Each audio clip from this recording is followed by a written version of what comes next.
En français, lorsque l'on appelle quelqu'un avec son téléphone, on peut dire que l'on donne à cette personne un coup de téléphone. On dit donc donner un coup de téléphone. Par exemple, si vous voulez commander quelque chose à distance, comme par exemple un gâteau, il faudra donc que vous donniez à la boulangerie-pâtisserie un coup de téléphone. En français, léger est le contraire de lourd. Par exemple, un éléphant est un animal lourd, alors qu'une fourmi est un animal léger. Mais on peut également utiliser lourd et léger pour la nourriture. Par exemple, un plat léger est un plat facile à manger, alors qu'un plat lourd est un plat avec beaucoup de nourriture qui sera plus difficile à manger. En français, lorsque l'on veut payer, comme par exemple au restaurant, on peut dire payer l'addition. Mais on peut également utiliser le verbe régler. On dira alors régler l'addition. Au restaurant, on peut donc dire au serveur, lorsque le repas est terminé, je voudrais régler.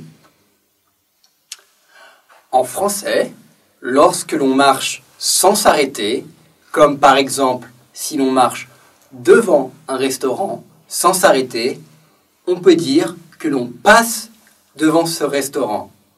On utilise donc le verbe passer. On peut également dire, si par exemple vous me voyez en marchant dans Pékin sans vous arrêter, vous pouvez dire que vous m'avez vu en passant. D'ailleurs, une personne qui marche dans la rue, par exemple une personne qui marche devant vous, est également appelée un passant. C'est compris? Alors, c'est parti pour le dialogue numéro 2.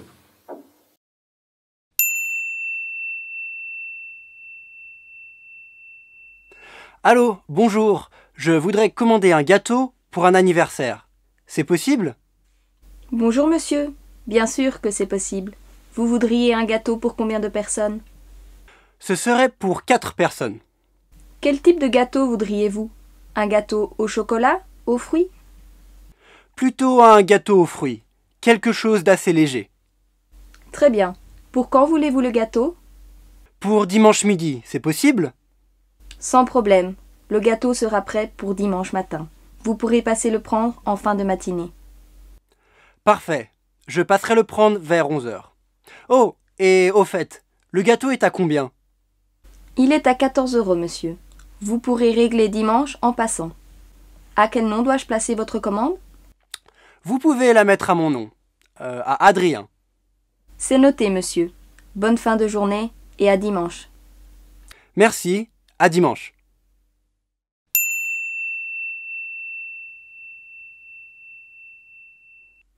Allô, bonjour. Je voudrais commander un gâteau pour un anniversaire.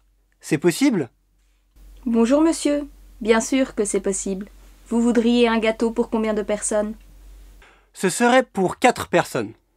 Quel type de gâteau voudriez-vous? Un gâteau au chocolat, aux fruits?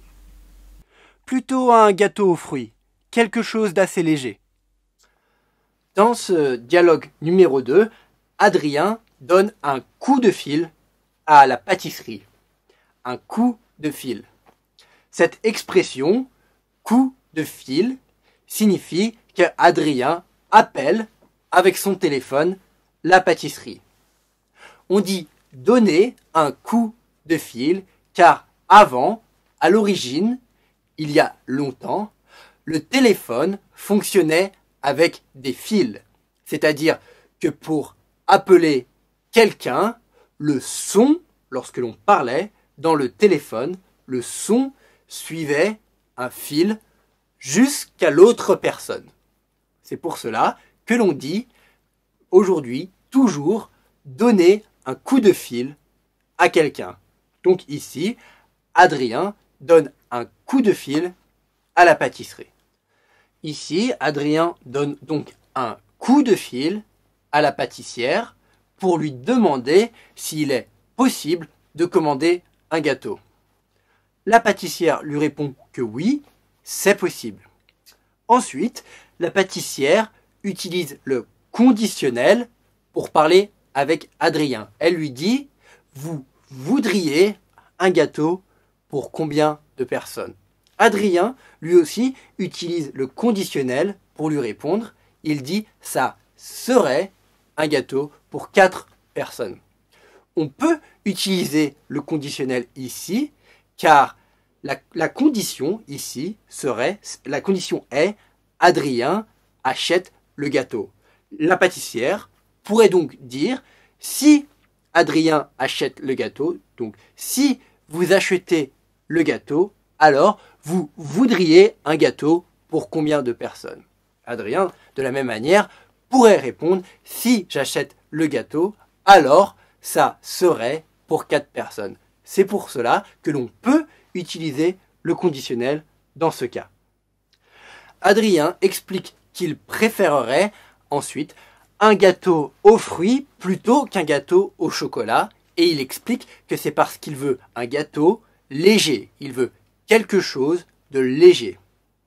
Il utilise l'adjectif léger ici pour dire que les fruits, le gâteau aux fruits est normalement plus léger qu'un gâteau au chocolat. Car un gâteau au chocolat sera probablement plus gras, plus difficile à digérer pour notre corps. C'est pour cela que l'on dit qu'un gros gâteau au chocolat sera lourd, alors qu'un gâteau aux fruits, plus facile à digérer, sera plus léger. Un gâteau léger aux fruits, par exemple, ou un gâteau lourd au chocolat, par exemple. Très bien. Pour quand voulez-vous le gâteau? Pour dimanche midi, c'est possible? Sans problème. Le gâteau sera prêt pour dimanche matin. Vous pourrez passer le prendre en fin de matinée. Parfait. Je passerai le prendre vers 11h. Oh, et au fait, le gâteau est à combien? Il est à 14 €, monsieur. Vous pourrez régler dimanche en passant. Ici, la pâtissière demande à Adrien « Pour quand voulez-vous le gâteau ?» Pour quand voulez-vous le gâteau, ici, en français, est une façon de demander quand est-ce que vous voulez récupérer le gâteau.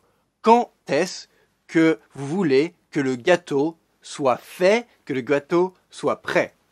En français, dans le cas d'un gâteau, par exemple, dans le cas de la cuisine, prêt, un plat qui est prêt, un gâteau qui est prêt, est un plat, est un gâteau qui est fait, qui est prêt à être mangé, qui est prêt à être récupéré. Donc, si la pâtissière demande à Adrien « Pour quand est-ce que vous voulez le gâteau ?» Adrien peut lui répondre « Je veux le gâteau pour dimanche. » On pourrait dire, par exemple, la pâtissière aurait pu demander « Quand est-ce que vous voulez le gâteau ?» Adrien aurait répondu « Je veux le gâteau dimanche. » Ici, la pâtissière dit « Pour quand voulez-vous le gâteau ?»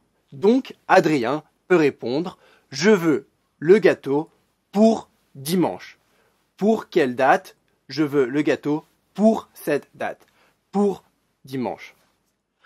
Ensuite, Adrien répond à la pâtissière qu'il passera récupérer le gâteau dimanche vers 11h. Passer, en français, signifie que l'on va quelque part, que l'on se rend quelque part, mais que l'on n'y reste pas. Donc, lorsque Adrien, ici, dit à la pâtissière « Je passerai à la pâtisserie », cela signifie que Adrien viendra à la pâtisserie, il récupérera le gâteau et il partira. il ne restera pas à la pâtisserie. Par exemple, si je dis à un de mes amis, je passerai te dire bonjour, cela signifie que je vais aller voir mon ami, que je vais me rendre là où mon ami se trouve, que je dirai bonjour à mon ami, mais que je ne resterai pas. Le verbe passer signifie on se rend quelque part sans y rester longtemps. Donc Adrien dit je passerai récupérer le gâteau. Il ira à la pâtisserie, récupérera le gâteau et partira. Ensuite, lorsqu'il dit vers 11 heures, cela signifie à peu près à 11 heures. Ça pourrait être un tout petit peu avant 11 heures ou un tout petit peu après 11 heures. Vers 11 heures, dans ce cas, signifie à peu près vers 11 heures. Donc, pour récapituler, lorsque Adrien dit « je passerai vers 11 heures récupérer le gâteau », cela signifie tout simplement qu'Adrien va se rendre à la boulangerie à 11 heures à peu près, peut-être un petit peu avant, peut-être un petit peu après, qu'il récupérera le gâteau et qu'ensuite il partira sans rester trop longtemps, donc à la pâtisserie. Après cela, Adrien demande à la pâtissière « Oh, et au fait, le gâteau est à combien ?»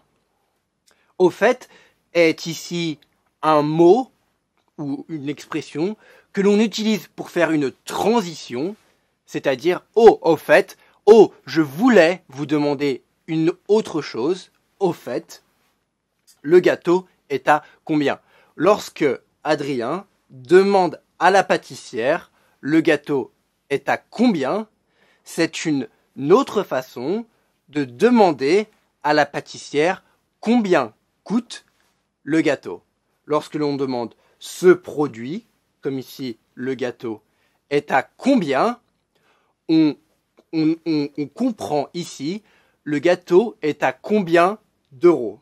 Donc c'est-à-dire combien coûte le gâteau. Le gâteau est à combien. Ensuite, la pâtissière peut répondre à Adrien et lui donner le prix du gâteau. Après cela, une fois que la pâtissière a donné à Adrien le prix du gâteau, une fois qu'elle lui a dit à combien est le gâteau, c'est-à-dire ici, dans ce cas, à 14 €, elle lui dit « Vous pourrez régler dimanche en passant. » Vous pourrez régler, c'est-à-dire vous pourrez payer. Ici, dans ce cas, le verbe régler veut dire payer dimanche en passant. En passant, c'est-à-dire lorsque vous allez passer ce dimanche. Vous pourrez régler ce dimanche en passant. C'est-à-dire, vous pourrez payer votre gâteau ce dimanche lorsque vous allez passer à la pâtisserie. C'est-à-dire, lorsque vous allez venir récupérer le gâteau. À quel nom dois-je placer votre commande ? Vous pouvez la mettre à mon nom, à Adrien. C'est noté, monsieur. Bonne fin de journée et à dimanche. Merci, à dimanche. Ici, la pâtissière demande à Adrien, d'abord, à quel nom dois-je mettre votre commande ? À quel nom dois-je mettre votre commande signifie quel nom, quelle est la personne, quel est le nom de la personne qui va payer, qui va récupérer la commande. À quel nom dois-je mettre votre commande ? Adrien lui répond donc, vous pouvez la mettre à mon nom, c'est-à-dire au nom de Adrien. Après cela, enfin, la pâtissière répond à Adrien, c'est noté, c'est-à-dire j'ai bien noté ce que vous m'avez dit, c'est noté, c'est enregistré, c'est compris, vous pourrez donc passer récupérer votre commande dimanche vers 11 heures. C'est noté. Enfin, après cela, Adrien dit à la pâtissière « Bonne fin de journée ». Bonne fin de journée est une expression que l'on utilise pour dire au revoir lorsque l'on est dans l'après-midi. Si l'on est dans l'après-midi, donc la journée touche à sa fin, on va vers la fin de la journée, on peut donc dire bonne fin de journée. Le matin, on dirait plutôt bonne journée, car la journée commence, on dirait donc bonne journée. Mais si l'on est dans l'après-midi, donc après-midi, vers 1h, 2h et après, on peut dire en français bonne fin de journée.